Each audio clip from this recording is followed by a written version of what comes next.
São 6h02, estamos ao vivo como todos os dias e você pode participar do Manhã no Ar com a gente. Não deixa de mandar para cá sugestões de reportagem, denúncias flagrantes. É só enviar uma mensagem de áudio ou de vídeo para o nosso WhatsApp no 992258767 ou entrar na nossa página do Facebook e interagir com a gente, que a gente adora. Agora, a gente começa o programa de hoje falando sobre o possível aumento da tarifa de ônibus que voltou a ser discutido ontem. O Supremo Tribunal de Justiça suspendeu a liminar que impedia o reajuste de 12% em cima do valor da passagem. Com a decisão, os usuários do transporte coletivo devem começar a pagar R$ 3,55 por cada viagem. Debaixo da única árvore da calçada que Dona Ana espera pelo ônibus. Ela e a filha estão indo para casa. Todos os dias são assim, 2 passagens para ir e mais 2 para voltar. O problema é que por causa do reajuste na tarifa anunciado nessa quarta-feira, o orçamento vai ficar mais apertado. É um absurdo, né? Porque esse ônibus apertado, olha, se não senta é aquele sufoco para a gente entrar, mais com criança e mochila, é aquele sufoco. O ônibus dela até que chegou rápido, mas nem todo mundo tem essa sorte. O Fabrício, por exemplo, espera por horas. Está 1 hora que eu estou esperando aqui meu ônibus já e até agora não chegou. Entendeu? É muito tempo para ter que pagar mais por isso. Eu acho que para mim isso é uma injustiça, no mínimo. E apesar da demora e das condições precárias dos coletivos, o Sinetran pediu o reajuste, que foi anunciado ainda em abril. Mas a prefeitura conseguiu impedir que o valor fosse alterado. Foi o Supremo Tribunal de Justiça que suspendeu a liminar que impediu o reajuste da tarifa. Agora, a passagem de ônibus vai custar R$ 3,55, um aumento de 12,37%. A decisão causou insatisfação entre os usuários do transporte coletivo. Eu acho um absurdo, né? Deviam trocar, né? Botar o salário dos parlamentares por esse valor, né? E passar o salário deles para a população. Opinião, né? Fica caro para você. Isso é evidente. Dona Maria já está preocupada. Eu estudo, né? Aí eu saio todo dia, né? Venho e volto. Meu filho estuda também. Então vai ser muito dificultoso para as pessoas, principalmente eu não trabalho, não tenho trabalho, né? Só meu marido trabalha e tem que pegar ônibus todo dia. Quem tem família, eu tenho filho também que estuda. Então vai ser muito difícil. Mas enquanto nada é resolvido, é o passageiro que paga essa conta. A gente entra cheirando e sai fedendo desses ônibus. São uma porcaria. Não vale o aumento da passagem, não? Vale. E quer aumentar, não tem como aumentar. Uma porcaria. E a reclamação, você vê, é geral, todo mundo que usa o transporte coletivo reclama da qualidade dos ônibus, né? E também da segurança que é oferecida hoje para a população. Ainda ontem, o prefeito de Manaus, Arthur Neto, diz que vai recorrer da decisão do Superior Tribunal de Justiça. Ele afirmou que vai até as últimas consequências, nas palavras dele, para impedir aí o reajuste da tarifa de ônibus. A Larissa Santiago acompanhou também essas declarações. Vamos ver. Durante coletiva, o prefeito se mostrou irredutível e disse que o reajuste do valor da passagem de ônibus não é justo. Eu estou apertado como prefeito, as famílias estão endividadas, o Brasil está numa hora de depressão econômica, o desemprego aqui em Manaus é enorme, são dezenas e dezenas de milhares de desempregados que perderam o Vale Transporte e é sobre eles que recai esse peso maior. Eu não concordo com isso. O valor da tarifa está congelado há 3 anos. Os empresários da categoria pediram o reajuste. Eles alegam a defasagem no preço. No início de abril, o Tribunal de Justiça do Amazonas autorizou o aumento. Mas no mesmo mês, a decisão da desembargadora Encarnação das Graças Sampaio suspendeu a liminar. O problema é que, segundo o procurador-geral do município, era o Supremo Tribunal de Justiça que poderia intervir sobre o assunto. A competência para decidir sobre isso era do próprio STJ. Isso nos remete a um novo pedido de suspensão agora para o STJ. Não foi discutido o mérito nessa decisão última. Agora, o prefeito deve recorrer da decisão. Estamos indo ao TJ, ao Tribunal de Justiça do Amazonas, para nós discutirmos o mérito, enfim, e tudo emoldurado por um pano de fundo, que é a minha firme decisão como poder concedente não dar reajuste de tarifa. O Sinetran também se pronunciou sobre o assunto através de uma nota, onde afirma que não pretende entrar em confronto com a Prefeitura de Manaus. Márcio Azevedo tem mais informações e traz agora ao vivo para a gente. Eu falo com ele ao vivo. Bom dia, Márcio. O que o Sinetran usa como justificativa para pedir aí o reajuste da tarifa de ônibus, hein?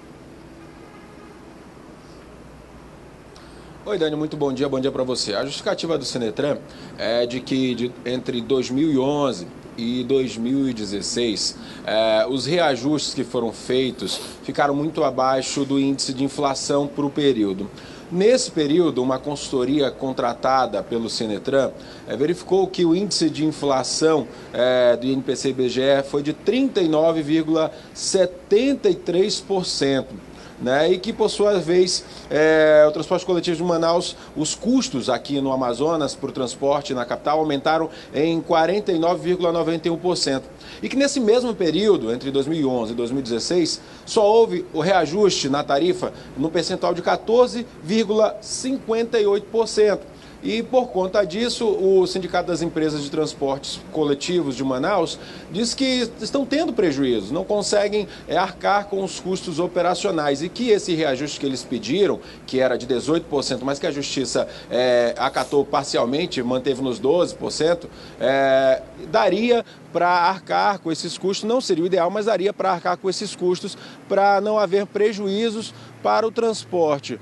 Mas quem utiliza sabe que os ônibus são os famosos ônibus velhos, pneus carecas, enfim, um transporte muito caótico na cidade. E o Sinetran ainda justifica o seguinte, que em outras capitais consultadas, o aumento no período foi muito maior do que o solicitado por Manaus. Eles citam aqui na nota, como exemplo, o reajuste na capital paulista foi de 50,73%, em BH, em Belo Horizonte, 52%, Rio de Janeiro, 33%, e do norte, na verdade, o norte nem foram consultados, eles têm apenas aqui o Nordeste, Fortaleza, por exemplo. Eles dizem que nesse mesmo período o ônibus lá foi reajustado em 37,5%, que por isso esse reajuste em Manaus ainda é um reajuste pequeno, Dani, mas não é o que o usuário acha não, porque esse valor de R$ 3,5408, que eles devem arredondar para R$ 3,55, é muito alto. Porém, o Sinetran ainda justifica aqui na nota, que foi enviada à imprensa, de que por mais que esse valor fique em R$ 3,54,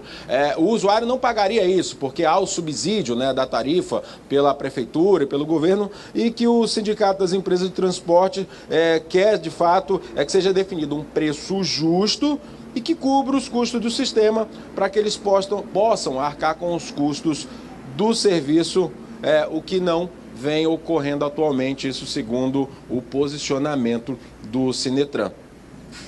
A gente continua falando aí de transporte coletivo. Os rodoviários haviam prometido uma paralisação do transporte coletivo na manhã de hoje por causa aí do impasse do Sinetran referente ao reajuste salarial da categoria. Como é que está essa situação em Márcio Azevedo? Os ônibus estão funcionando normalmente? Olha, Dani, eu vou usar até uma expressão aqui que muita gente com certeza usou na manhã de hoje. Graças a Deus que sim.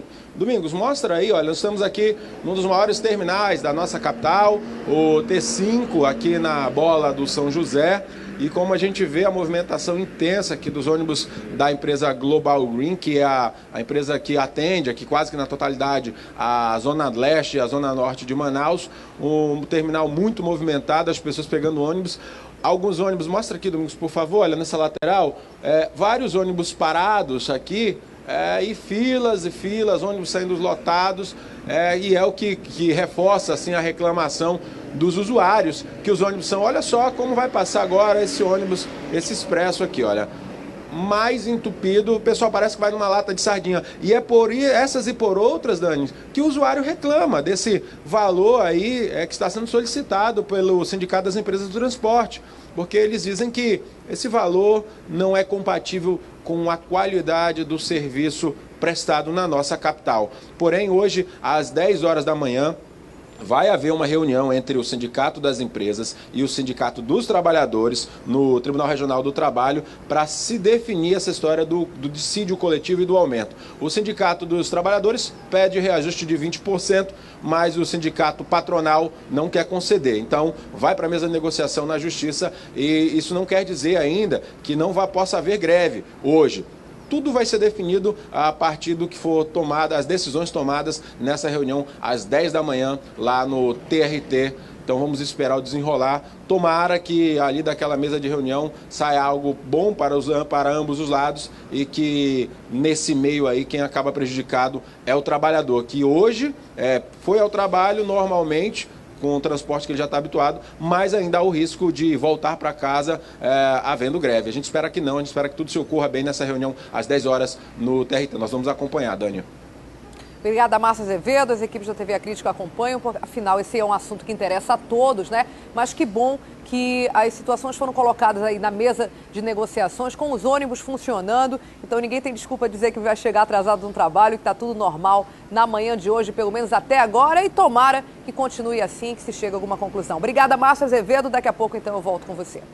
A gente continua falando sobre sistema de transporte coletivo, uma obra que foi planejada para diminuir aí os problemas dos ônibus no trânsito, está sendo ignorada por alguns motoristas. São as plataformas do BRS, na Avenida Torquato Tapajós, que custaram, gente, mais de 600 milhões de reais para os cofres públicos. Mas os motoristas não estão usando não e os usuários, claro, estão reclamando. Ao longo da Avenida Torquato Tapajós, existem 3 plataformas do sistema BRS, criado para agilizar o trânsito de ônibus. Mas nenhuma delas recebe passageiros porque os articulados não param nesses pontos. A ideia da prefeitura era criar um corredor exclusivo aqui na Avenida Torquato Tapajós. Mas as paradas ficaram prontas e não estão sendo utilizadas porque a faixa azul não saiu. Enquanto isso, o BRS acaba parando as paradas comuns. Isso aí tá só de enfeite mesmo. Mesmo assim, a prefeitura investiu mais 622 milhões de reais no ano passado para construir uma nova plataforma e reformar essa passarela na entrada do Conjunto Santos Dumont. A justificativa, mais uma vez, era atender os usuários do BRS, principalmente os cadeirantes. A obra previa a cobertura da passarela e a implantação de um elevador ao preço de R$ 344 mil. Mas nada disso foi feito e os usuários reclamam, porque continuam enfrentando o forte calor e se arriscando próximo ao vão, onde deveria ter sido instalado o elevador. Eu não sei nem por que botaram aquele elevador ali. Aquilo vai virar casa de mendigo. Pois é, né? Mais um exemplo aí de desrespeito ao dinheiro público. A Secretaria Municipal de Infraestrutura informou que a obra ainda não foi concluída porque aguardam a entrega do elevador. Esse aí que a gente mostrou apenas o buraco onde ele vai ser instalado para que ele possa ser instalado lá no local. Nós procuramos também a Superintendência Municipal de Transportes Urbanos para explicar por que as plataformas não são usadas, mas até o fechamento dessa edição a gente não teve resposta. A gente continua insistindo e acompanhando. Agora a gente conversa com a Adriane Diniz, direto do estúdio da Rádio A Crítica FM. Ela também está ao vivo pela 93.1 e agora conversa com a gente aqui no Manhã no Ar. Bom dia, Adriane, tudo bem? Bom dia, Daniela. Tudo bem? Ontem o governo anunciou mais cortes, é isso? Mais, e olha que já foram muitos, né? E agora o governador José Mello anunciou que tem a necessidade de fazer mais cortes no governo. Ele alega que houve uma redução na arrecadação no ano passado, em 2015, de 2 bilhões e 700 milhões de reais e que só nos primeiros 3 meses desse ano a redução já é de 1 milhão e 600 mil reais, e que a tendência é que essa arrecadação continue diminuindo e por isso vai acontecer a necessidade de cortes. Só para se ter ideia, as empresas aqui do Polo Industrial de Manaus, em abril, compraram metade dos insumos que compraram no abril de 2015. Os insumos são os materiais para fazer a produção. Isso significa, então, que em abril vai ser produzido metade do que foi produzido em abril de 2015. E essa preocupação fez com que o governador anunciasse diversos cortes e ele disse que nenhuma secretaria vai deixar de passar por esses cortes e delegou para os secretários a missão de enxugar as suas pastas. Ele falou sobre esse assunto e a gente acompanha agora o que o governador disse a respeito desse corte de gastos nas secretarias. Estabeleci que cada um deles terá uma tarefa, que em cada órgão estabeleceu um corte que possa permitir que a essência das secretarias permaneçam, continue, mas que possam também permitir que nós possamos vencer essa tempestade de queda de receita sem que necessariamente tenhamos que quebrar o Estado. Isso é a única coisa que a gente não quer fazer. E preservando algumas coisas, a questão do servidor público, o salário dos servidores, a questão dos serviços essenciais. Pois é, né, Adriane? Ele anunciou também que deve cortar algumas vagas, né, de pessoas que não têm estabilidade, ou seja, são servidores públicos, mas que não são concursados, não têm estabilidade no emprego. Então, essas pessoas ainda não anunciou quem, aonde e nem quais são esses cortes, mas elas devem deixar de ser servidores públicos, é isso? É isso mesmo, Daniela. Só fazendo uma correção, na verdade, a redução na arrecadação desse ano é de 106 milhões de reais nos 3 primeiros meses. E o governador, essa redução dentro das secretarias, esses cortes vão ser justamente nesses funcionários, né? Cada secretário vai ter que verificar dentro de sua secretaria o que pode ser cortado, quem pode sair, e aí sobram para os cargos comissionados, que são aqueles funcionários que não passaram por concurso público, mas que hoje atuam dentro das pastas do governo, e isso cria um clima muito tenso dentro de todas as secretarias, essa instabilidade de saber que a qualquer momento eles podem perder o emprego, né? Num momento bem difícil que é essa crise econômica. Esse é pelo menos o terceiro reajuste mais sério, né, mais assim, global, geral, que o governo faz nos últimos meses, né? Isso, e ele disse que todas as medidas que já foram tomadas não são suficientes para conseguir equilibrar os gastos. Já houve até a redução do ticket, né, dos servidores públicos, que gerou uma polêmica muito grande, mas ele disse que ou cortava ticket ou reduzia em 10% o salário de todo mundo. Então essa foi a decisão escolhida por eles e a gente vai ficar acompanhando para saber onde esses cortes vão acontecer, onde vão acontecer as demissões e o que mais o governo deve enxugar para tentar se manter e ter o equilíbrio fiscal. Agora vamos mudar de assunto, Adriane. O vereador propõe uma cota de emprego para dependentes químicos. É isso? Está sendo discutido isso na Câmara dos Vereadores? Discutindo uma discussão bem grande, inclusive, em torno disso. O vereador Ceará do Santa Etelvina, que é do Partido Democratas, apresentou um projeto de lei que quer garantir vagas, cota para as pessoas que são dependentes químicos dentro das empresas. Seria uma lei que obrigaria as empresas a contratarem um percentual de pessoas que são usuárias de drogas, que são dependentes químicos e estejam em processo de reabilitação. Isso gerou muita repercussão ontem na Câmara Municipal. O projeto está na Comissão de Constituição e Justiça, que é a comissão que avalia a legalidade da lei, e o relator, o vereador Marcelo Serafim, disse que, no seu parecer orientado pela Procuradoria, considerou constitucional, disse que poderia se tornar uma lei, mas houve já discussão dentro da própria comissão, os demais parlamentares foram contrários e a comissão, por maioria, deu um parecer contrário. Mas o vereador que propôs, o vereador Ceará e também o Marcelo Serafim, acreditam que existe sobrevida ao projeto, uma vez que ele vai ser submetido ao plenário na próxima semana e o plenário é soberano. Por mais que o parecer seja contrário, se a maioria dos vereadores for favorável, isso faz com que o projeto dê continuidade. Mas os líderes do prefeito já falaram ontem que mesmo que a Câmara aprove, lá na frente o prefeito vai ser orientado pela Procuradoria-Geral do município a vetar essa lei para que ela não vá para frente. Eles alegam que isso seria um prejuízo muito grande para as pessoas que não são usuárias de drogas e que já estão sem emprego e de repente perderiam mais uma oportunidade porque a empresa seria obrigada a oferecer uma vaga para um dependente químico.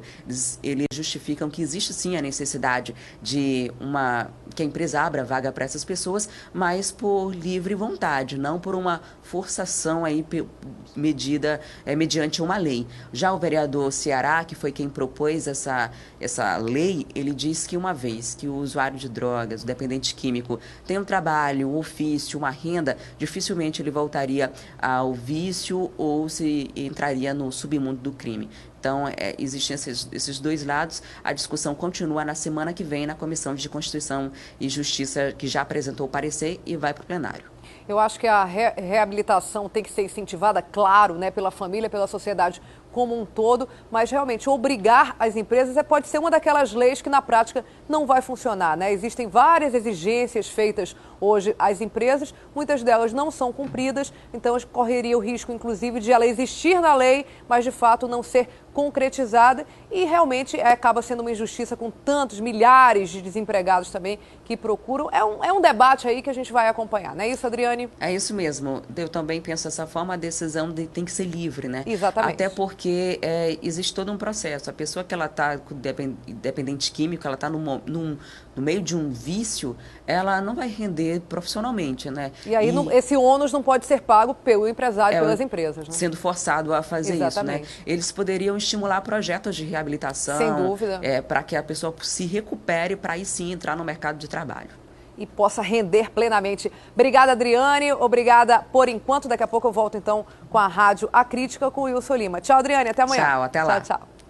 O vigilante Antônio Almeida Pinto Júnior, de 40 anos, foi morto num posto da Infraero na noite de terça-feira. Testemunhas afirmam que os criminosos entraram pela mata que fica no entorno do posto quando renderam o vigilante e roubaram a arma dele, o colete, e fugiram no carro da vítima. Mais tarde, os bandidos atearam fogo no veículo em uma avenida próxima ali ao aeroporto. E o fato chamou a atenção da polícia, que entrou em contato com a família de Antônio, que chegou depois no local do crime. Uma pena mesmo, né? Mais um trabalhador, então, que se vai por essa violência absurda na nossa cidade. E a polícia continua investigando a morte de uma criança de 4 anos que teria morrido após sofrer uma série de agressões. O fato foi descoberto após ela dar entrada em um SPA com fortes dores no abdômen. Ontem nós ouvimos a delegada que está cuidando do caso e o pai da vítima. Vamos ver. Letícia Ferreira Lobato, de apenas 4 anos, foi trazida aqui para o pronto-socorro pela mãe, Pamela Borba Ferreira, e pelo padrasto, identificado como Kedson da Silva. A médica que atendeu a criança comunicou a ocorrência para a polícia. Está sendo apurado por meio de um inquérito policial a verdade dos fatos. A mãe quanto o padrasto das vítimas vieram à delegacia, conduzidos e prestaram os depoimentos necessários. As competentes requisições de necrópsias e perícias foram expedidas. Estamos aguardando o retorno desses exames periciais para confirmar se houve, se não houve algum crime. O que eles disseram, doutor? Bom, em apertada síntese, houve uma queda dessa criança e o seu quadro clínico foi piorando, até quando levaram ao hospital e lá ocorreu o evento morte. Segundo o livro de perícia do IML, uma das causas da morte da pequena Letícia foi lesão contundente na região abdominal. O pai da menina e a família suspeitam que a mãe e o padrasto sejam os culpados pela morte de Letícia. Minha filha vinha sofrendo maus tratos do padrasto dela, que a mãe encobria, nunca me relatou nada. E tudo indica que foi o padrasto dela. O velório da menina acontece na rua Francisco Orellana, no bairro Dom Pedro. Segundo a família, Letícia era uma menina doce, muito tranquila. E os finais de semana a gente passava em casa bons, sempre alegre. Me adorava ela. Vou deixar esse vazio e... A gente pode imaginar aí a dor desse pai, né? Nossa solidariedade à família e que a polícia chegue aos culpados desse crime verdadeiramente absurdo fazer isso com uma criança. E por falar em agressão contra crianças, a Justiça do Amazonas inaugurou ontem um espaço para atender crianças e adolescentes vítimas de maus tratos e abuso sexual. A sala, montada no Fórum Enoque Reis, vai servir para colher depoimentos dos menores de uma forma que eles se sintam assim mais à vontade para falar sobre os problemas vivenciados. Até a Morel mostra para a gente como vai funcionar esse trabalho. A sala faz parte da estrutura da vara especializada em crimes contra menores, mas fica em um andar diferente do juizado. Neste local, mais reservado, uma psicóloga ficará responsável por conversar com a criança e conseguir dela as informações necessárias ao depoimento. Com câmeras e microfones, a juíza vai poder acompanhar tudo em tempo real. A sala Anjo da Guarda é um ambiente onde a criança vai poder se sentir mais à vontade na hora de falar de problemas delicados, como maus tratos e abuso sexual. Existe essa possibilidade da criança mesmo se fechar diante de tantas pessoas que estão na sala de audiência, na forma tradicional. Aqui já é um ambiente mais festivo até, assim, mais colorido, né? Com uma poltrona, que tira um pouco esse foco desse peso do depoimento. Além de evitar o contato entre a vítima e o agressor durante as audiências, tudo vai ficar registrado pelo sistema eletrônico. Todo digital, então essa tomada dessa prova, desse depoimento, ela vai vir aos autos para as partes, para que eles possam ter acesso tanto à imagem de áudio e vídeo, podendo fazer uso, inclusive, da própria reação da criança, da forma como ela se porta, da forma como ela relata o fato, se passa aquela segurança daquele relato. O novo espaço foi resultado de uma parceria entre o Judiciário e o Governo do Estado. Para montar a estrutura, foram investidos R$ 221 mil. Como a vara tem hoje mais de 1.800 processos em andamento, a presidente do tribunal acredita que a iniciativa vai acelerar o tempo de espera pelos julgamentos. Um depoimento que ele não é traumatizante, como se fosse uma conversa, pode ser feito em 1 hora, meia hora. E nisso a juíza pode ouvir 3, 4, 5 processos e na sequência. O que ocorre? Vai fazer com que nossos processos sejam julgados mais rapidamente e esses abusadores sejam encarcerados, sejam retirados da sociedade. Durante a inauguração do novo sistema de videoconferência, o governador do estado, José Mello, comentou também a fuga que aconteceu no início da semana no centro de detenção provisória. Apesar de todo esse incidente, ele disse que a área da administração penitenciária vai ter aí garantido o fim da obra de uma nova penitenciária que está prevista para ficar pronta até o fim do ano. Ninguém vê possibilidade de quebra dessa construção. O que pode acontecer, como aconteceu, é o ritmo diminuir um pouquinho, porque o fluxo financeiro também diminuiu. Mas a penitenciária está assegurada, como também a questão lá de Maués também, que nós estamos construindo.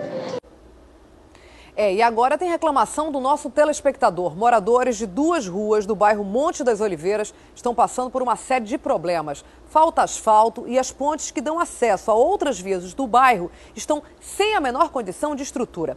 Nossa equipe esteve no local e mostra agora pra gente o que acontece nessa comunidade. Moradores das ruas Aroeira e Acaíca, no bairro Monte das Oliveiras, zona norte da cidade, reivindicam melhorias na infraestrutura das vias do local. De acordo com Aristélio Menezes, em 2012 a prefeitura realizou um trabalho de recapeamento que não foi concluído, mas não é o que consta no cronograma de trabalho. A reivindicação da gente hoje aqui na nossa comunidade, que na verdade é assim, todo ano chega a época de eleição, o pessoal vem aqui, se promete, como todo ano, né? É simples, todo ano é promessa. Em 2012 meteram essa camada de asfalto que vocês estão vendo aqui, já rapidamente a chuva, né? Não tem esgoto, não tem saneamento básico. Então nós temos uma policlínica que nós temos uma dificuldade grande de ir para a policlínica, porque tem uma ponte, já está em termo de cair hoje, né? Temos outra ponte que é outra referência para continuamento da rua Caiaca, né? Temos a rua Aroeira aqui, que é o mesmo problema, do lado. Então isso aqui consta no mapa da prefeitura que está feito. E, na verdade isso não está feito. Foi só uma maquiagem que fizeram na época da eleição, em 2012, e parou nisso aí mesmo, entendeu? Então nossa reivindicação é essa, melhorias. A gente vamos pagar imposto, já estamos no negócio dos impostos, está chegando a cobrança. E nosso benefício nós não temos, que seria urbânico, nossa área urbânica nós não temos nada de asfalto, nada disso, entendeu? Nem toda a área é completizada em asfalto. Algumas partes tem, outras não tem, entendeu? Mas a parte que consta no mapa é que está pronta, e não está. Vocês estão vendo que não está. A aposentada Maria de Fátima Muniz, que corta caminho pelas vias que dão acesso, inclusive à policlínica do bairro, fala da dificuldade de passar pelo local, que possui pontes de madeira nada seguras. A nossa situação aqui é um pouco difícil.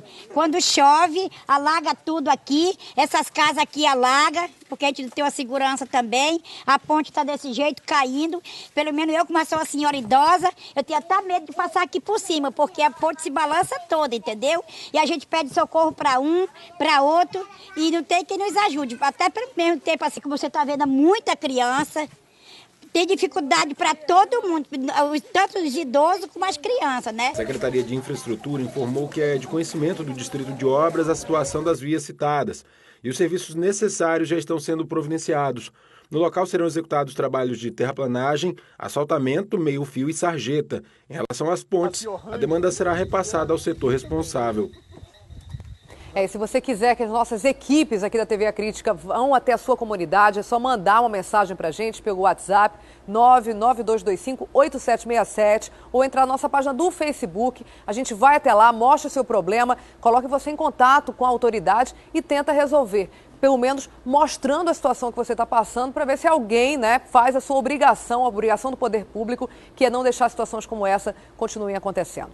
Pesquisadores do INPA estão verificando o nível de mercúrio em ribeirinhos que vivem em comunidades às margens do Rio Negro. A análise mostrou que não há motivo para preocupação por enquanto. Mesmo assim, eles querem aprimorar o estudo da substância que pode afetar a qualidade do peixe e da água consumidos aqui na nossa região. Na comunidade Nossa Senhora do Livramento moram cerca de 300 famílias e mais da metade delas vive da pesca.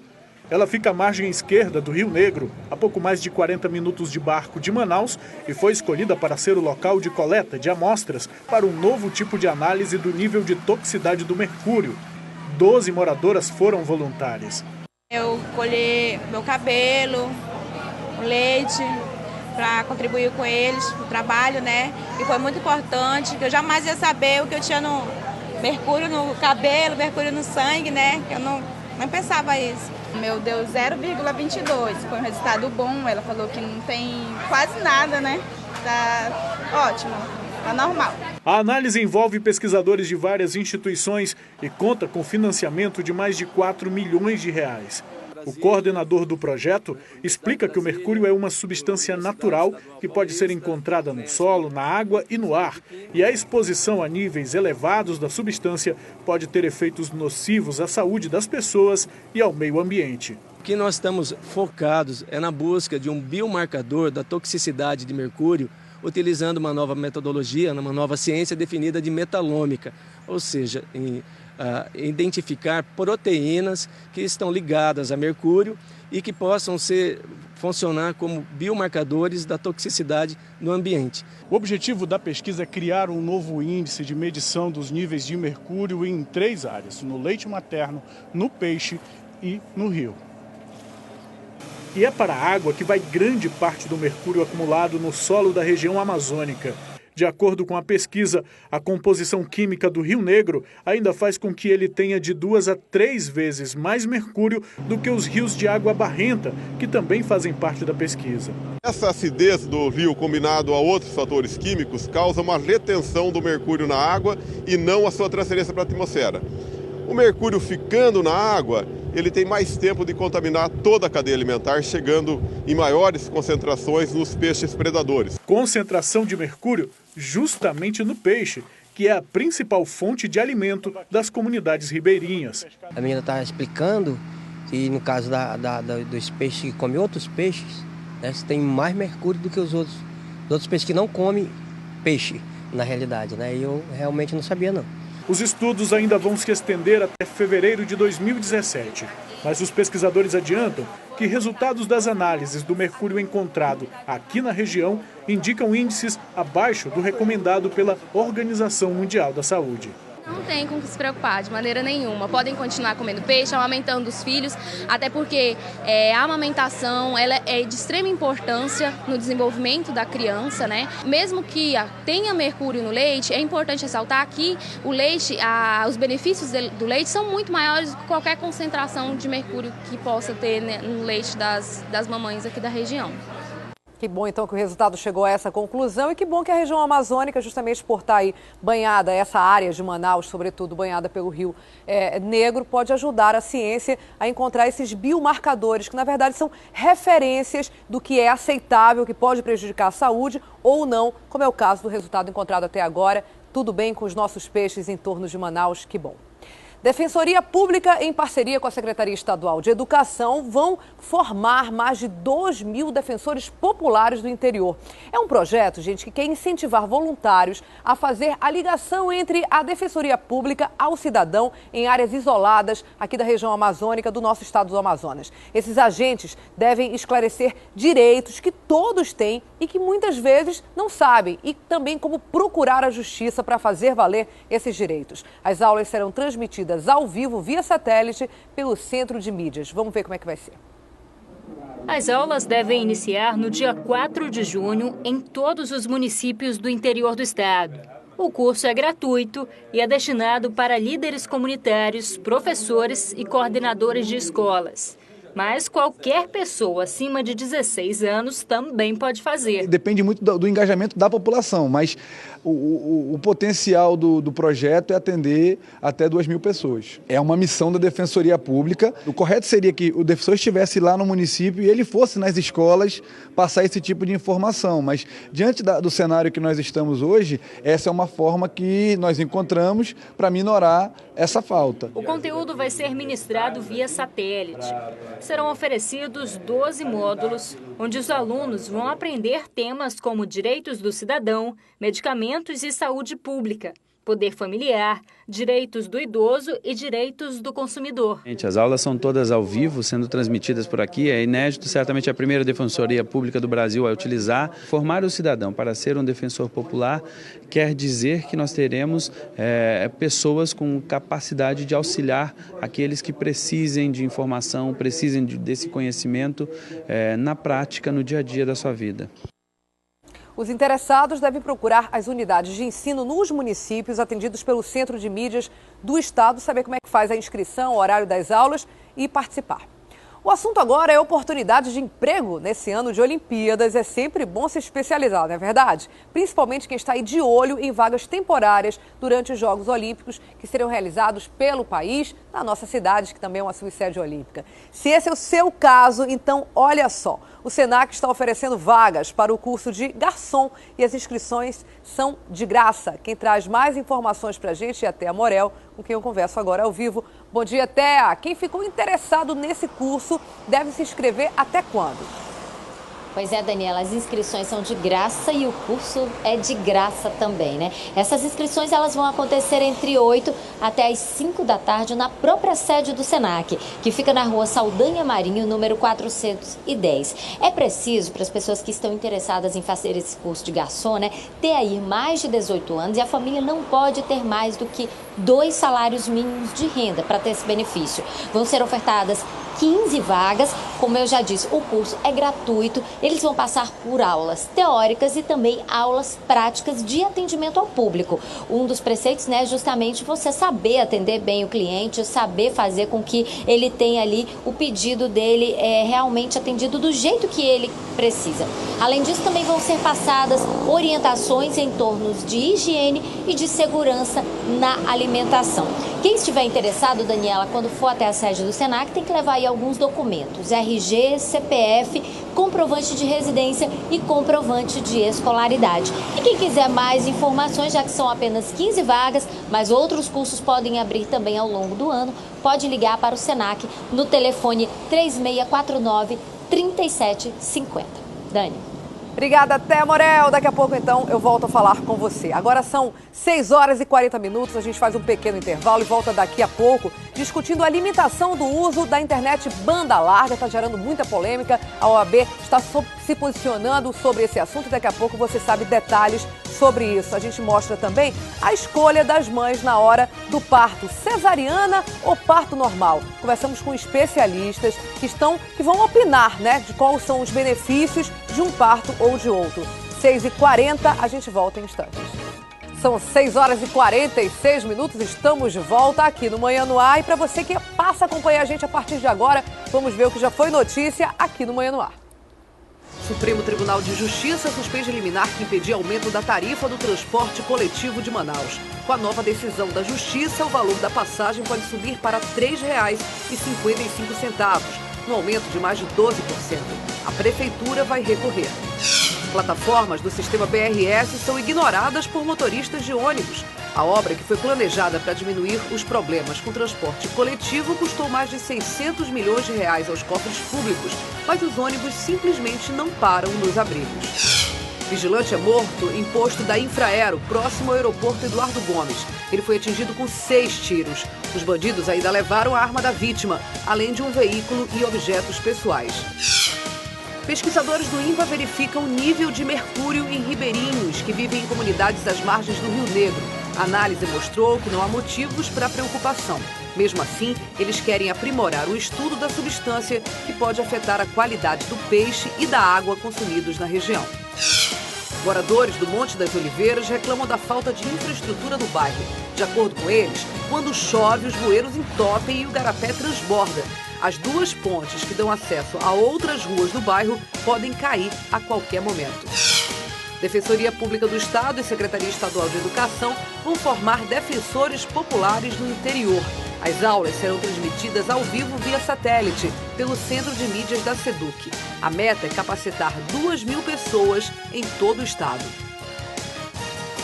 E o Dia das Mães está se aproximando, é domingo, gente, já é agora, como a gente sabe. Para comemorar a data, diversas ações vão ser realizadas aqui em Manaus. E uma delas é da Polícia Militar do nosso estado. Amanhã vai ter uma ação que pretende aproximar a PM da comunidade. Quem traz mais informações sobre esse evento para a gente é a Thea Morel.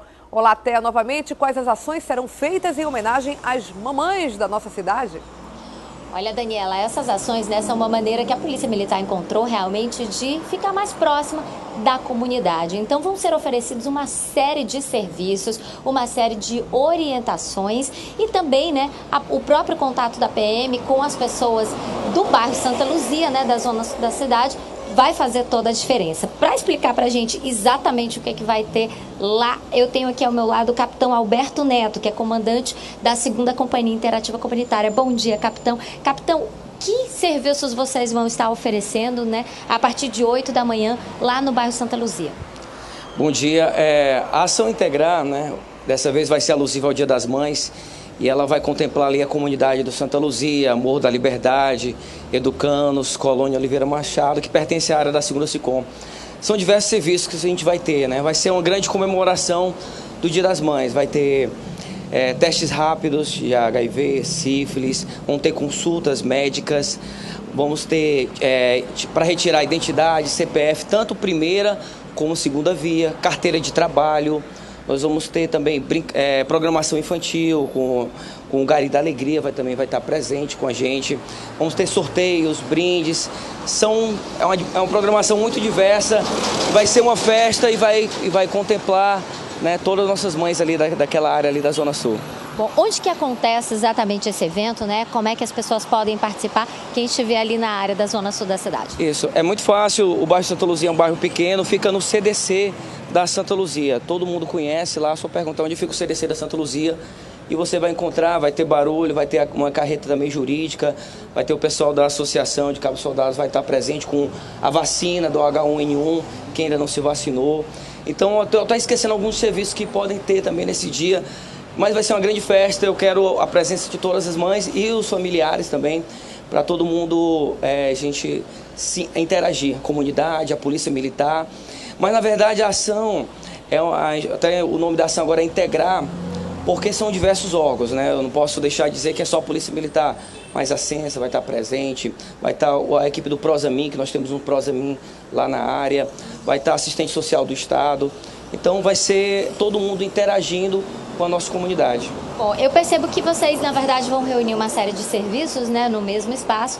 Esses serviços vão estar disponíveis de 8 até as 3 da tarde, né? E com isso vocês esperam trazer uma proximidade maior? Com certeza. O nosso foco não é o bandido, o nosso foco é proteger o cidadão.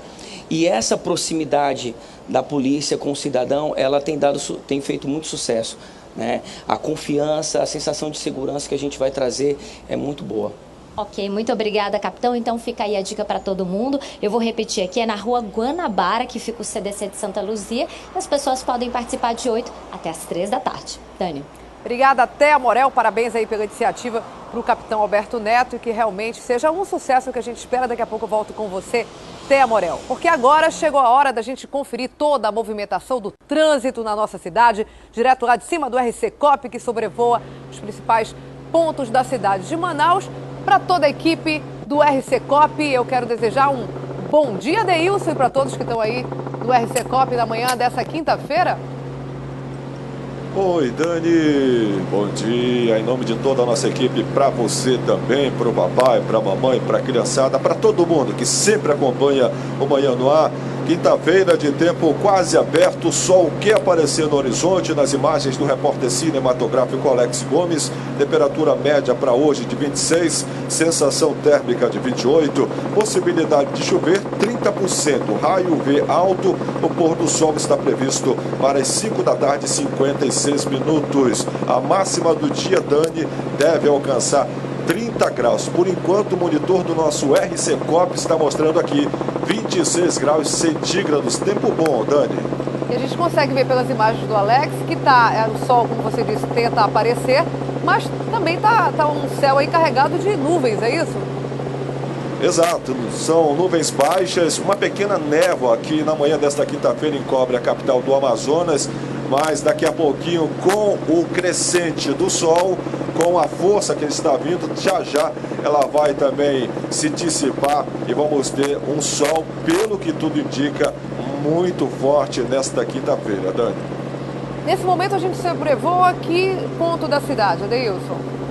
Nós estamos aqui na Altaz Mirim, como Alex mostra, a popular Grande Circular, próximo aqui do Armando Mendes, na zona leste da capital do Amazonas. Aqui já é o finzinho da Altaz Mirim, com trânsito intenso, mas fluindo até a chegada da bola da Samsung, onde o Alex Gomes mostra neste momento. Até a chegada da bola da Samsung, uma pequena lentidão, devido à prioridade que é para quem está aqui na rotatória, mas nada tão assim que existe. Um pouquinho de tranquilidade, o condutor chega na bola, segue esquerda aqui em direção à Avenida Buriti, na zona leste, pegando já o Distrito Industrial. Ou seja, uma boa opção para quem sai da zona leste ao Altaz Mirim, aqui pela bola da Samsung, Dani. Os trabalhadores do Distrito Industrial já na manhã dessa quinta-feira, já chegando nas fábricas. Muitos já estão lá, né? Quem faz rota já deve estar lá, mas muitos ainda começando o trabalho na manhã dessa quinta-feira, logo mais às 7 da manhã. Obrigada, Deilson, por enquanto. Daqui a pouco eu volto com vocês. E a polícia recapturou ontem 2 fugitivos do Centro de Detenção Provisória. Eles fazem parte do grupo de 39 detentos que fugiram por um túnel na madrugada da última segunda-feira, como nós mostramos, inclusive, aqui no Manhã no Ar. O Márcio Azevedo tem mais informações e traz agora ao vivo pra gente. Márcio, quais foram os presos encontrados pela polícia? Oi, Dani, olha, os detentos recapturados foram o Wanderson e Bruno. Wanderson Fabrício da Silva Lima, que participou de um assalto à casa de um desembargador, e o Bruno Coelho Costa, de 22 anos. Eles foram denunciados por moradores anonimamente à polícia. Esses moradores viram a foto deles nas redes sociais, nos telejornais, reconheceram e ligaram para a polícia. Equipes aqui do 20º Distrito Integrado de Polícia, no Campo Salles, na zona norte de Manaus, foram até uma rua indicada aqui no bairro e lá localizaram os dois já na prática do crime de tráfico de drogas.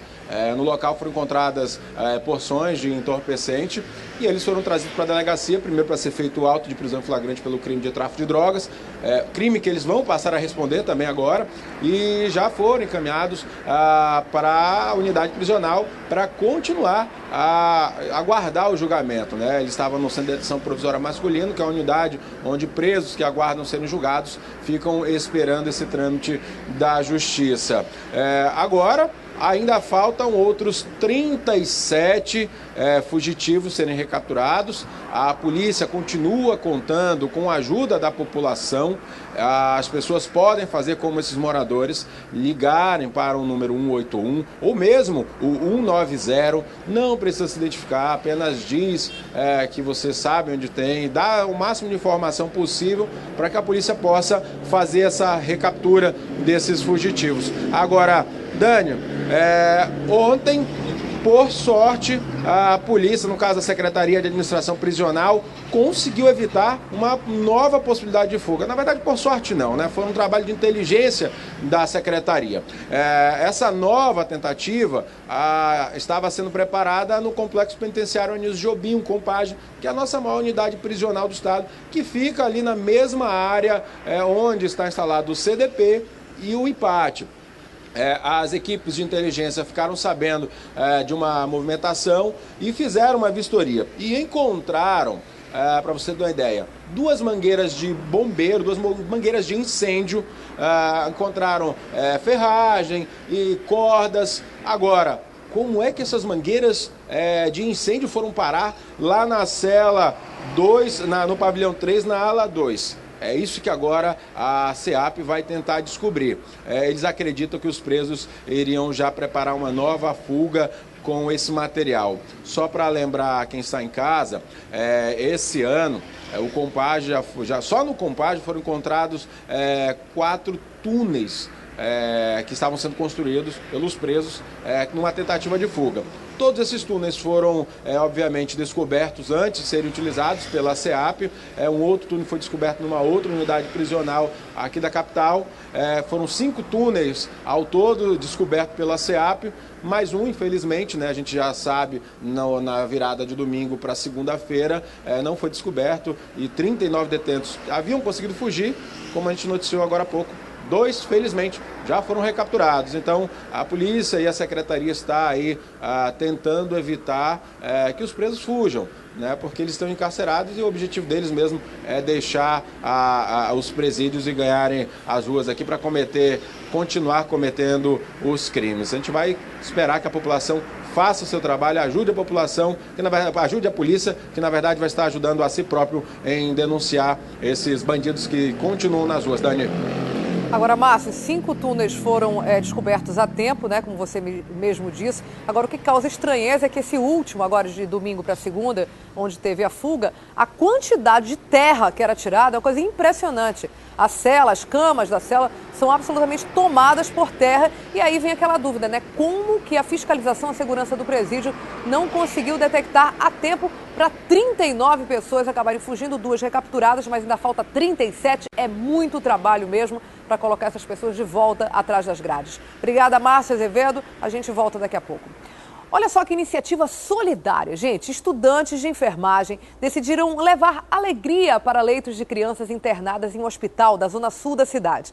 A brincadeira tem ajudado e muito no tratamento dessa garotada. Vamos ver.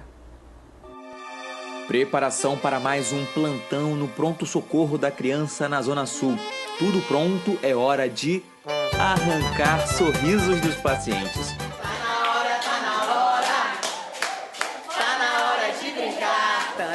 Essa é a missão de 15 alunos de enfermagem de uma faculdade particular de Manaus. Todas as sextas-feiras eles visitam as enfermarias para alegrar as crianças internadas. Algumas ficam sem entender, outras não querem muita conversa, mas a maioria se diverte. Renato não poderia ser mais incisivo. É legal. É legal. Ele estava muito triste porque ele estava sem brinquedo, agora a moça deu um brinquedinho para ele estar mais animadinho, tá bom? Isso ajuda na recuperação dele? Ajuda sim, é muito importante. A opinião de Dona Almira é confirmada pela equipe médica. Quando você fala para ela que o soro tem uma aguinha mágica que vai curar ela, que a fumacinha da nebulização é uma fumacinha encantada, que vai ajudar no tratamento, ela acredita naquilo, Porque esse é o mundo da criança, é um mundo lúdico, um mundo de encantamento, de contos de fadas. Para participar do projeto, os alunos precisam fazer uma prova e depois entrevista. E já tem lista de espera para a próxima turma. Quem participa comprova os benefícios profissionais e humanos da atividade. Tem gente que no final que ganha todo esse brilho, todo esse amor que elas transmitem pra gente. Então, com certeza, quem ganha somos nós, acadêmicos. E nosso intuito é amadurecer o projeto e conseguir atingir todos os pronto-socorros das crianças em Manaus. A mãozinha enfaixada pode até atrapalhar o gesto de coraçãozinho, mas o muito obrigado fica estampado no rosto desses pequenos pacientes.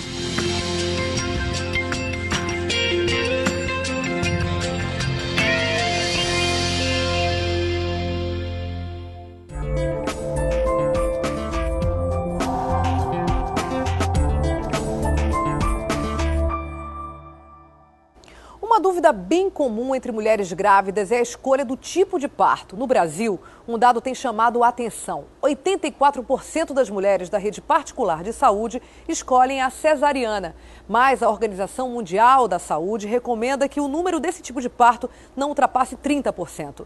No início do mês de abril, o Ministério da Saúde lançou um protocolo incentivando aí os partos normais. E a gente conversou com médicos especialistas da área. É o que você vê agora no quadro Mais Saúde. A reportagem é do José Augusto Souza. O andar pode ser lento, mas a Marília tem pressa em conhecer a Elisabelle, que deve nascer daqui a algumas horas.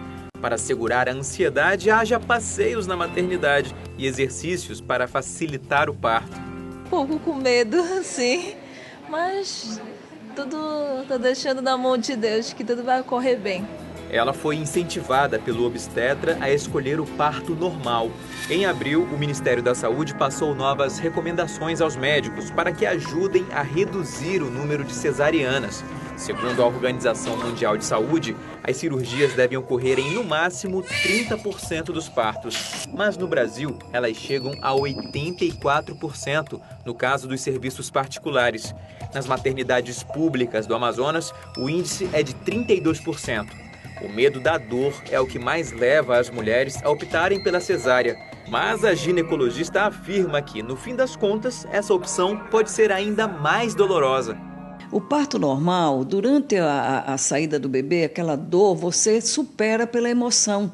Está o seu marido ali, ou alguém de sua confiança, alguém da do seu laço parentesco, né? Do teu lado, está o bebê nascendo, aquilo supera aquela dor. Agora, a cesárea, tá bom, ela não vai sentir aquela dor durante a cesárea, mas a recuperação dói muito.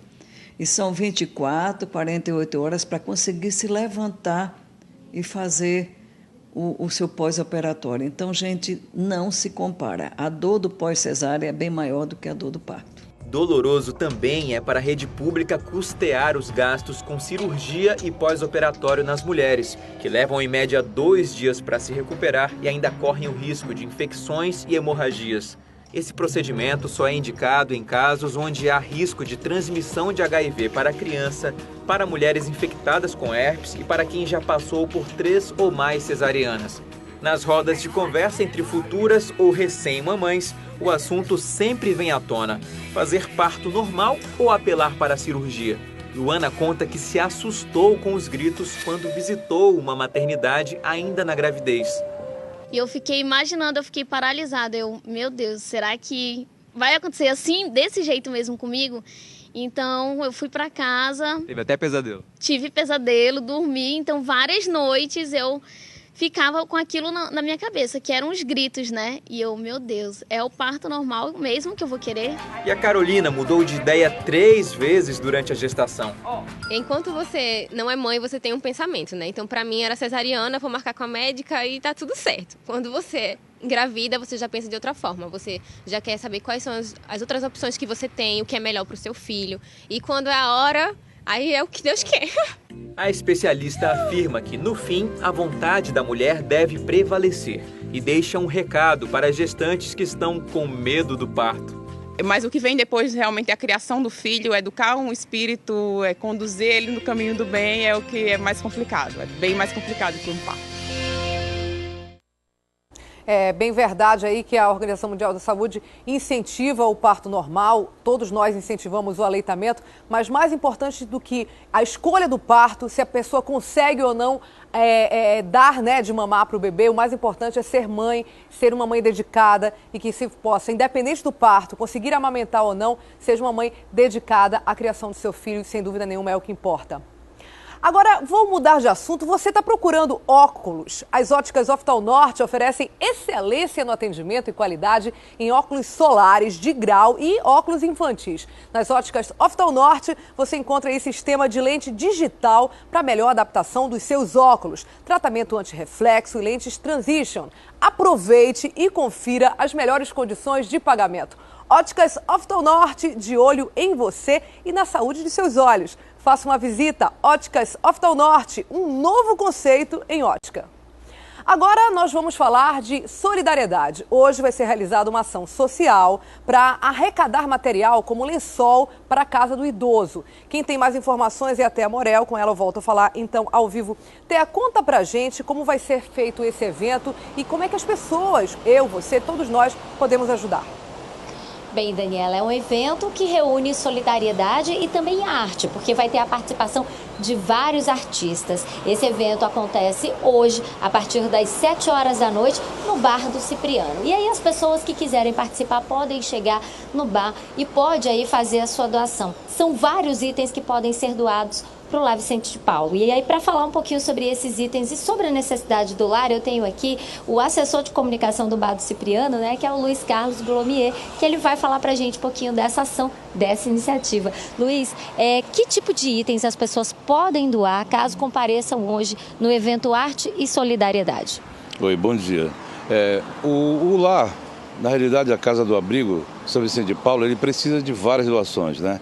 Que é uma entidade filantrópica, mas necessariamente hoje, nesse evento, nós vamos precisar de lençóis, fraldas, fronhas e lenços umedecidos, porque eles estão precisando, né, de uma série de situações para resolver uma situação do abrigo. Mas hoje, quem comparecer no nosso encontro, que é o segundo encontro, inclusive, no Bar do Cipriano, vai poder fazer essa ação. Aliás, essa é a segunda ação. A primeira ação foi realizada com um grande efeito e nós tivemos a capacidade de promover com os amigos e arrecadamos leite para levar então para um lar cristão.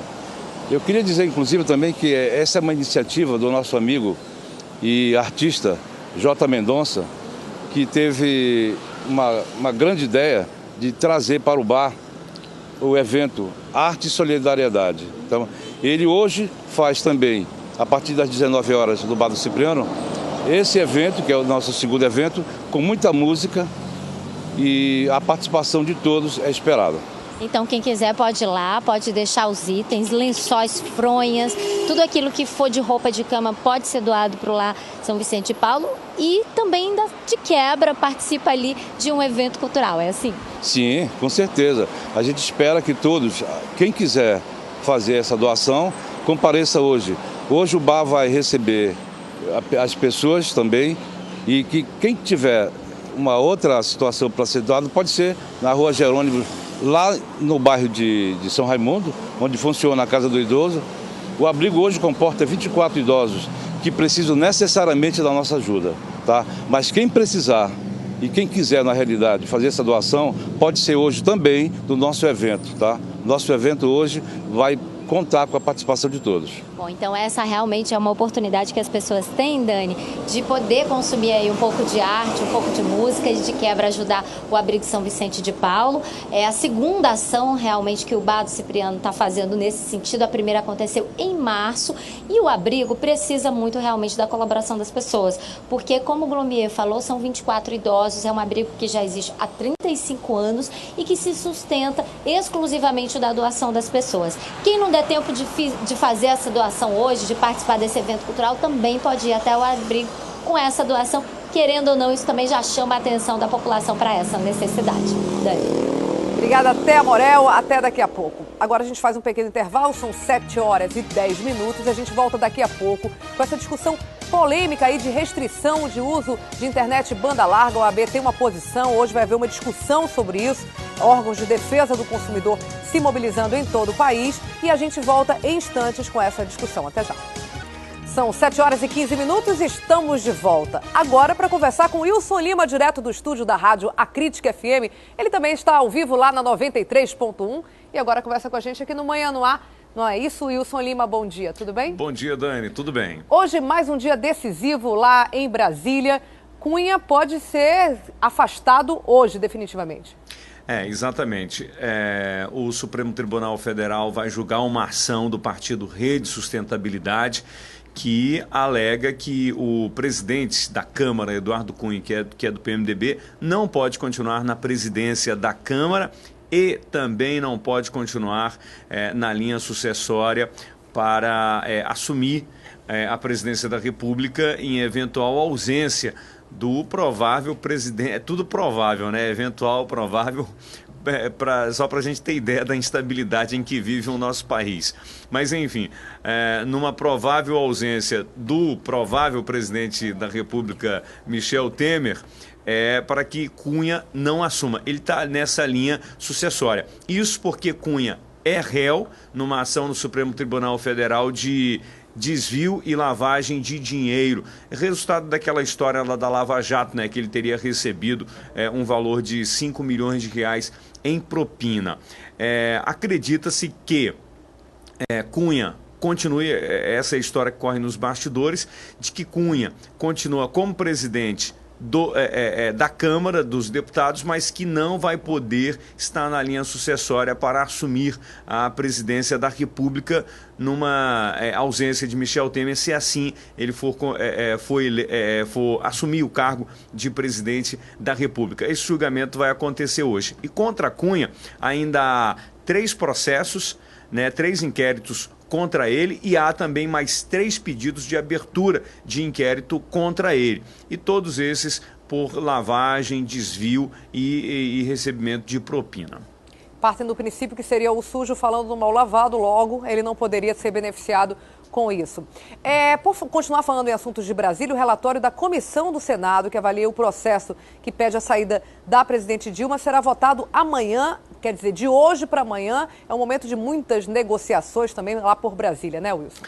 Exato. Ontem o relator da Comissão Especial, o senador Antônio Anastasia, do PSDB de Minas Gerais, apresentou um parecer favorável à abertura de processo de impeachment contra a presidente Dilma Rousseff. Hoje, o advogado-geral da União, que é o José Cardoso, vai apresentar a defesa da presidente Dilma Rousseff. E depois que essa defesa for feita, o processo vai para a votação da comissão. Votação que deve acontecer amanhã, sexta-feira. A comissão especial é formada por 21 membros e já há uma indicação aí de que a presidente Dilma Rousseff já há, na verdade, votos declarados, e a presidente Dilma Rousseff tem apenas 5 votos favoráveis, os outros são contra ela, ou seja, a favor da abertura de processo de impeachment. Ou seja, é quase certo que haverá um parecer favorável da comissão especial. E depois que isso acontecer, a votação vai para o plenário. Essa votação no plenário deve acontecer no próximo dia 11. E aí, no plenário, são necessários mais de 41 votos, que é a maioria simples, para que haja a abertura desse procedimento de impeachment. E aí, o que acontece? Se aprovado no plenário, no próximo dia 11, a presidente Dilma Rousseff é afastada por 180 dias. Essa situação aí do Senado praticamente, pode-se dizer mesmo, irreversível. A diferença é muito grande mesmo e já são claros os sinais do Planalto que praticamente estão jogando a toalha, pelo menos nessa fase aí, em relação ao Senado Federal. E olha, estou recebendo aqui uma notícia que está sendo publicada nesse momento na Folha de São Paulo, dizendo que o ministro Teori Zavascki está determinando o afastamento do presidente da Câmara dos Deputados, Eduardo Cunha, do mandato de deputado federal. É o que está sendo noticiado neste momento na Folha de São Paulo. Wilson Lima trazendo as informações aí, sempre quentes pra gente. Obrigada, Wilson. A gente volta então amanhã com você. Uma grande quinta para todos aí da rádio e para todos os ouvintes da Rádio A Crítica. Até amanhã. Ok, até lá. Tchau, tchau. Talvez. Agora a gente fala de um assunto que tem gerado muita polêmica nos últimos dias em todo o país. A proposta de limitar o acesso da internet banda larga, como acontece hoje nos aparelhos de celular, por exemplo. Aqui no Amazonas, a OAB, Ordem dos Advogados do Brasil, vai realizar uma audiência pública para tratar sobre essa questão. E quem vai explicar para a gente quais são os pontos que serão discutidos nessa reunião são os advogados Marco Salum, presidente da Comissão de Direito do Consumidor da OAB do Amazonas, e também o advogado Vasco Vasques, que também é membro da comissão. Bom dia. Bom dia. Prazer recebê-los aqui. Para todo mundo que não está por dentro do que está sendo discutido lá em Brasília e em todo o país, é como se fosse o aparelho de celular pré-pago, é isso? Hoje, quem compra a internet banda larga no Wi-Fi, por exemplo, você paga aquele pacote fixo mensal e tem aquele uso ilimitado. O que eles querem é limitar exatamente como acontece com o celular, quer dizer, gastou aquela cota, tem que pagar de novo, é isso? Exatamente. Infelizmente, é um retrocesso. A gente vê que a questão da internet, a Anatel, por incrível que pareça, está advogando para o sentido contrário. Ela foi criada para exatamente buscar condições e melhorias, fiscalizar investimentos, estimular o investimento nessa atividade, justamente para melhorar as condições para o consumidor. O que a gente vê é exatamente o contrário. Partiu da Anatel a proposta dessa limitação, que com certeza é um retrocesso tremendo, que vai trazer prejuízos imensos, tanto para os consumidores e também para quem não consome internet. É quase uma advocacia das empresas, né? Que são beneficiadas. É isso? Assim, hoje o que é cobrado por velocidade de internet, eles querem passar a cobrar pelo uso de dados. E isso vai ter que tipo de reflexo no bolso do consumidor? Pois é, o cálculo que se pode fazer sobre isso não atinge só o usuário da internet, porque vai ser um efeito cascata incalculável que com certeza vai atingir todo mundo que o consumidor final, por exemplo, o cara que vai no supermercado, ele vai ser penalizado, porque todas as empresas hoje em dia dependem de internet. Então, no final, esse cálculo aí hoje em dia é imensurável. Amanhã nós vamos apresentar uma planilha sobre isso, sobre mais ou menos de um cálculo de uma família com 4 pessoas, que vai assim, apresentar um acréscimo de cerca de 10 vezes o valor que ela paga hoje na internet.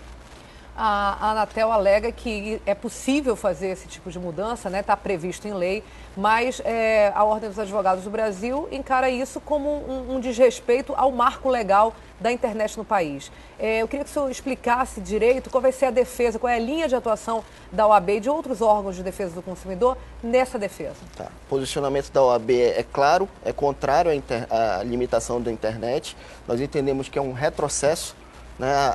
A lei do Marco Civil da internet, ela proíbe qualquer limitação que não seja por inadimplemento, mas só que não só o Marco Civil da internet. Esse expediente proposto pela Anatel, que deveria estimular a defesa do consumidor, na verdade ela parece que está atuando mais como um sindicato das empresas que prestam serviços públicos e essenciais, como é o caso da internet. Então, é uma afronta à Constituição da República.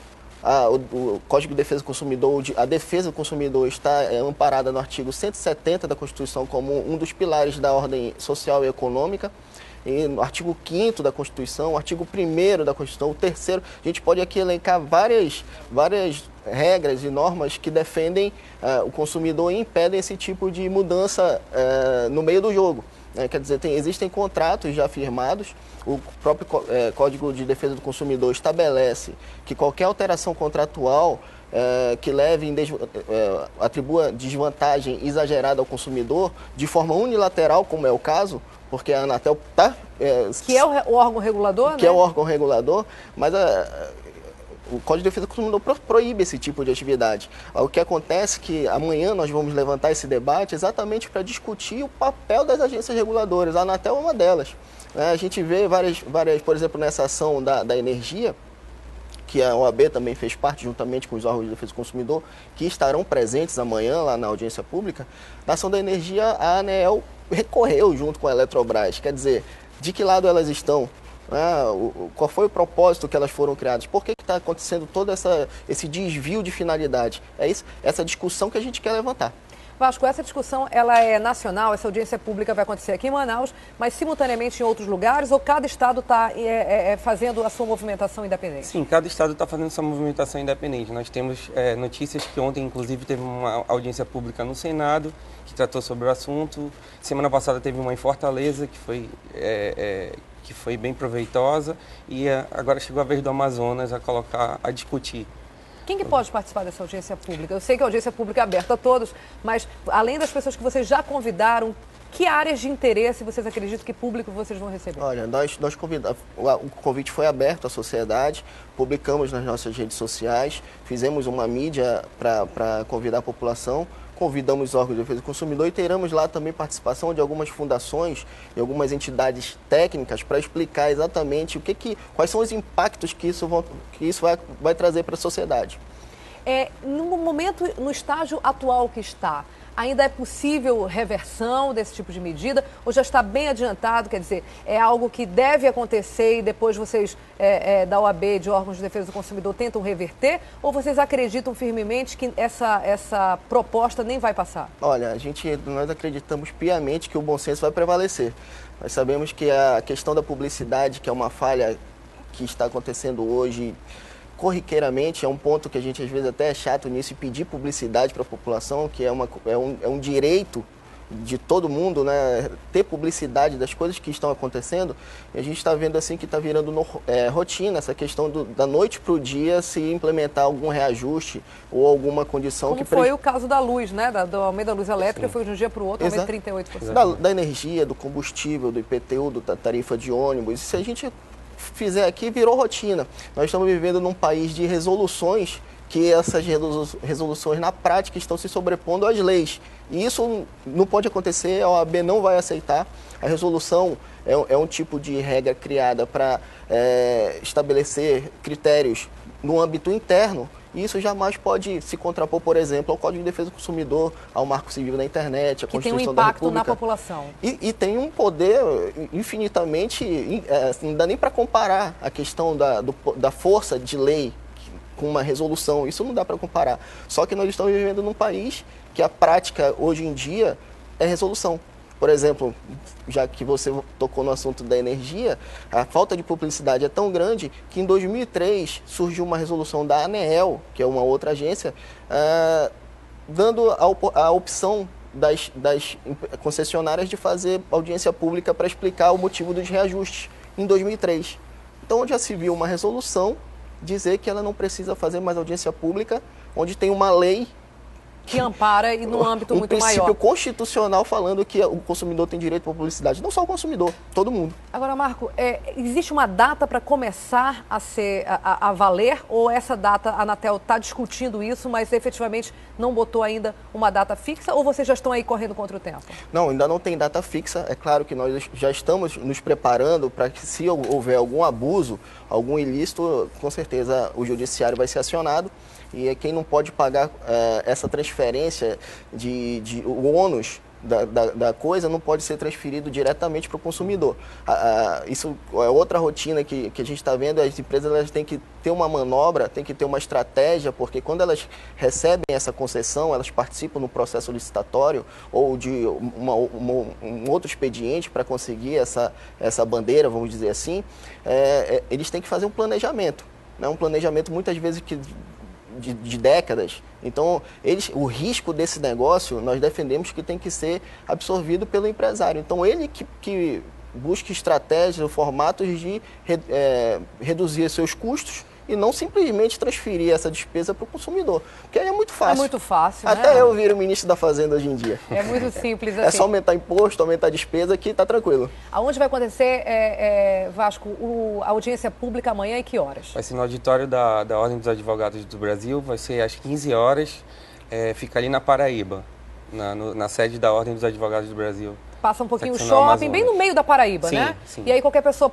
que tem interesse sobre esse assunto, na verdade é o interesse de todos nós, mas que tem interesse e disponibilidade de ir, pode ir a partir de que horas? 15 horas. 3 horas da tarde amanhã na sede do OAB, então vai ser discutido isso. E a gente, assim, espera realmente, né, que os órgãos de defesa do consumidor e a OAB mobilizados consigam reverter esse quadro, porque não está fácil para ninguém, ainda por cima a gente perder aí esse direito que se tem do uso da internet, que não é, como foi dito, apenas aí para usar redes sociais, mas tem um impacto na vida do trabalho, do estudo de muitas pessoas, um impacto econômico bastante grande. Muito grande, incalculável. Com certeza, se isso passar, vai ser um retrocesso tremendo. No nosso ponto de vista, com toda a licença possível, é uma ilegalidade. A Anatel teria que discutir isso. Aliás, a Anatel não deveria nem tratar sobre esse assunto, isso teria que partir das empresas. Então, ela se antecipou e, infelizmente, está claro que ela está advogando para o lado errado do polo. Ela tem que ficar do lado do consumidor, é para isso que ela é criada, estabelecer um parâmetro, um equilíbrio entre a parte que consome e a parte que fornece, de modo a possibilitar com que os consumidores não saiam sempre prejudicados, como vem acontecido cotidianamente nesse sentido, sempre para o lado do consumidor. Então o consumidor já não aguenta mais tanto imposto, tanto acréscimo, tanto reajuste de preço, porque as famílias já estão assim mais do que sobrecarregadas e só o que não aumenta é o salário das pessoas. Exatamente, o que está muito difícil já para todo mundo, então tomara que vocês consigam reverter. Eu conversei com os advogados da Ordem dos Advogados do Brasil, Seção Amazonas, eles fazem parte da Comissão de Defesa do Consumidor, o Marcos Salum e o Vasco Vasques. Muito obrigada, até a próxima. Obrigado, conte conosco. 7h39, estamos de volta, dessa vez para falar de esporte. O lutador amazonense de MMA, Adriano Martins, recebeu uma homenagem na academia, onde ele começou a carreira ainda no jiu-jitsu. Hoje ele mora nos Estados Unidos e está de passagem por Manaus. Durante o evento, ele falou sobre os planos para esse ano. Adriano se emocionou com as palavras do mestre e dos outros lutadores da Academia Carioca Team Jiu-Jitsu. Foi aqui que a carreira dele começou. O amor, todo mundo unido, todo mundo passava por aperto junto. O lutador está de passagem em Manaus. Ele está morando na Flórida, Estados Unidos, onde se recupera de uma cirurgia e treina para as próximas lutas. Ele falou dos planos para 2016. Passei 5 meses parado só na recuperação, fisioterapia, cuidando na verdade, mas hoje não, hoje já voltei a treinar. O médico não me liberou em todos os aspectos, até porque ele quer que cicatrize, ele quer que faça a forma correta, sem pressa. E a gente aceitou na boa, até porque nosso planejamento é fazer o máximo de lutas possível, né? Esse é meu ano e eu quero fazer tudo o correto. Adriano vem de uma vitória sobre o russo Islam Makhachev.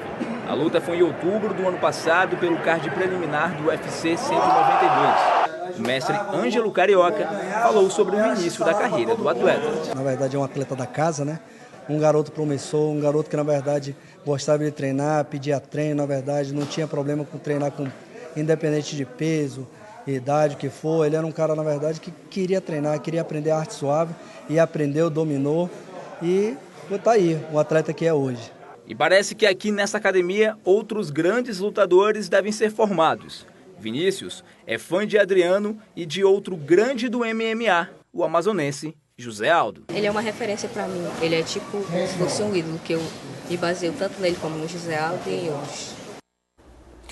Que legal, né? Esses exemplos estimulam aí a nossa juventude. E estão abertas as inscrições para a primeira Copa Manaus de Beach Tênis. O evento começa dia 14 de maio e segue até o dia 28 na praia da Ponta Negra. A Thea Morel traz agora mais informações para a gente sobre essa competição. Thea, como é que funcionam essas inscrições? Como é que vão acontecer? E quem que pode participar do torneio? Olha, Daniela, todo mundo pode participar porque tem várias categorias, né? Essas inscrições são gratuitas, elas vão acontecer até o dia 9 de maio, a próxima segunda-feira, sempre na quadra de vôlei, ali na quadra de areia da Ponta Negra, onde existe uma equipe que está responsável por essas inscrições no horário de 3 da tarde até às 10 da noite. Agora vamos conhecer um pouquinho sobre o beach tênis, né? Sobre esse esporte. A gente tem aqui o Ricardo Fisch, que é professor e organizador dessa Copa, né? Professor, esse é um esporte novo, um esporte que muita gente aqui em Manaus também não conhece, né? Como é que o beach tênis chegou aqui na nossa cidade? Então, bom dia. Falando sobre a origem do beach tênis, o beach tênis ele foi criado no sul da Itália, em Ravenna, há 30 anos atrás. Há 10 anos atrás ele veio para o Brasil, especificamente para o Rio de Janeiro. Do Rio de Janeiro ele se expandiu para o Brasil inteiro. E ano passado, início do ano passado, 2015, eu vim morar aqui em Manaus e aí eu trouxe essa modalidade para cá. E o pessoal aqui em Manaus, eles estão aderindo bastante a essa modalidade. O pessoal aqui gosta de praticar esporte, gosta de novidade e já tem bastante gente participando, já jogando, treinando na Ponta Negra. Professor, como é que é assim o beach tênis, né? É um pouco diferente de outros esportes de tênis na praia, como o frescobol, não é? Sim, o beach tênis na verdade é uma mistura de tênis, de vôlei e de frescobol. O tênis, por exemplo, a rede tem 90 centímetros e a de beach tênis tem 1,70 m. E a marcação do beach tênis é a mesma marcação do vôlei, né? 8x16. Então é uma mistura de tênis, beach tênis e frescobol. Para quem não conhece, né, realmente o esporte, como é que vai funcionar essa primeira Copa de Beach Tênis?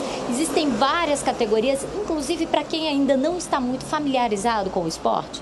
Sim, bem ressaltado. São 3 categorias, na verdade, né? Categoria A, avançado. Categoria B é intermediário. E a categoria C é para quem nunca jogou. A pessoa chega lá e fala, poxa, eu queria aprender, queria jogar. Vai chegar muita gente lá curiosa, assim, querendo saber. Aí essa categoria é de iniciante, para quem nunca jogou, que é a C. E vocês também vão fornecer o equipamento durante o torneio, porque se muita gente não pratica, muita gente também não tem o equipamento ainda, né? Sim. Eu tô levando bastante raquetes de beach tênis, que é essa aqui que está na minha mão. Tô levando as bolas, a rede, eu monto tudo lá. Você só precisa chegar lá de short, camisa e descalço para poder jogar. Se sinta assim como se estivesse no Rio de Janeiro, né? No Rio de Janeiro a gente anda na praia assim, chinelo de dedo, descalço. E a praia lá da Ponta Negra vai estar bem movimentada, porque vai ser construída uma arena para 5.000 pessoas na praia da Ponta Negra mesmo. E esse evento começa no dia 14 e termina no dia 28. As inscrições, elas encerram no dia 9, segunda-feira. Ok, pois é, Dani. Então você está vendo aí, equipamento vai ser fornecido pelos organizadores do evento. O beach tênis é um esporte que está chegando em Manaus, deve ganhar mais adeptos. Quem quiser pode fazer as inscrições, não tem problema, tem categoria para iniciantes sim, inscrições até o dia 9 de maio. Quem não quiser e quiser conhecer um pouquinho do beach tênis também, pode ir até a Praia da Ponta Negra nas segundas, quartas e também nos sábados, no horário do fim da tarde, né, até as 10 horas da noite, porque a equipe está lá também para apresentar esse esporte para todo mundo. Com certeza, esse é um evento também que vai movimentar bastante a nossa cidade. Dani. Obrigada, Thea Morel, pelas informações. Agradeço também ao professor Ricardo. A gente se vê amanhã, Thea. Até lá. E olha só que bacana, um projeto social tem mudado a vida de muitos moradores lá do Monte das Oliveiras. Eles praticam aulas de zumba e até de jiu-jitsu. E o melhor, tudo de graça, gente. Vamos ver. Ritmo envolvente. Projeto social de Zumba Fitness no Monte das Oliveiras, zona norte da cidade, está desde outubro do ano passado colocando moradores do bairro para dançar. Em uma hora de aula, eles podem perder até 1.000 calorias. Os movimentos são bem simples, qualquer pessoa pode participar, tanto que você vê aqui pessoas de todas as idades. Desde a criança ao idoso pode participar sem preocupação de movimentos errados. A ideia é fazer com que as pessoas deixem aquela vida sedentária de lado. A dança, ela une. A dança, ela traz pessoas. A dança, ela não só traz uma qualidade de vida saudável, como ela também traz a união das pessoas. E parece que está dando certo. Todo mundo aqui conseguiu mudar o estilo de vida. Tanto a Adriana quanto a Milena já perderam pesos e ganharam saúde. Depois que eu comecei a praticar, acabou com as dores no corpo, dores nas costas. E fui levando a vida, dançando, faz muito bem para a saúde. Eu perdi vários quilos, perdi 15 quilos e continuo a minha rotina. E não pretendo parar não, eu pretendo continuar em frente até onde der. Eu pesava 114 quilos e hoje eu estou com 100 quilos. É gratificante, é muito bom para a nossa saúde. Os homens também participam, mas do jeito deles.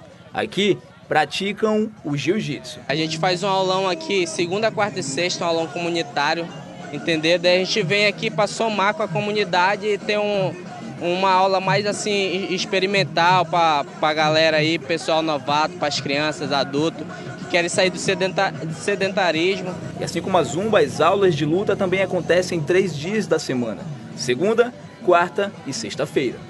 A ideia surgiu de trazer mesmo, tanto os pais de família como os jovens, as crianças, a voltar para o esporte, a praticar o esporte com o intuito de ter um estilo de vida saudável.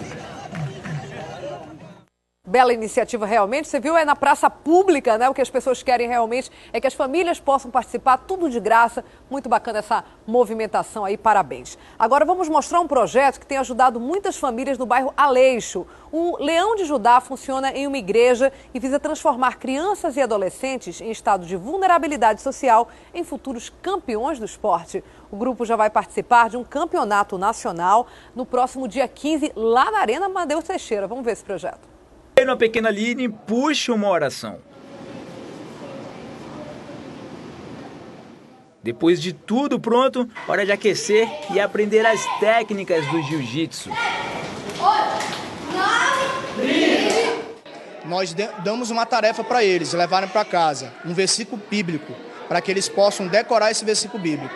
Antes do treino, eu faço uma pergunta para uma das crianças ou para algum dos adolescentes ou jovens, para ele responder esse versículo.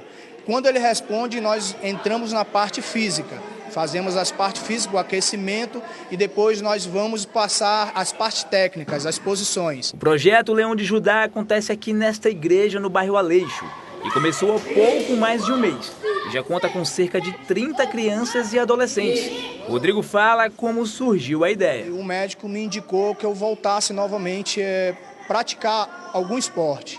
Como eu já praticava jiu-jitsu, aí eu voltei novamente a treinar novamente. E aí quando foi que eu cheguei com o pastor Renê e falei para ele que esse projeto poderia trazer esses jovens que são carentes, que muitas vezes são de baixa renda e não têm condições de estar pagando uma academia. E aí nós abrimos esse espaço e para trazer essas crianças para trabalhar a parte física e a parte espiritual de cada um deles. Além do jiu-jitsu, eles aprendem outras modalidades de luta. 15 desses futuros campeões vão participar do primeiro campeonato brasileiro de luta livre no próximo dia 15, na Arena Amadeu Teixeira. Aqui tem crianças, atletas que possivelmente vão trazer títulos pra gente e vão trazer medalhas. Eu vou levando 15 atletas do mirim ao master, masculino e feminino. E com certeza vão trazer bastante medalha aqui pro projeto Leão de Judá. Eles até podem ter pouco tempo no mundo das artes marciais, mas o pequeno Rodrigo diz estar confiante para representar o projeto no campeonato. Desempenhando muito, estou me esforçando bastante. Já a Ana Clara está um pouquinho nervosa. Eu não sei o que eu vou passar no campeonato, mas eu vou treinar, poder trazer a medalha para cá. Quem quiser participar, as portas do projeto estão abertas. Se for menor de idade, vem com o pai, com os seus documentos, que nós fazemos uma ficha de inscrição. E somente isso, daí para frente é só praticar esporte, praticar saúde, né, e aprender um pouco da palavra de Deus.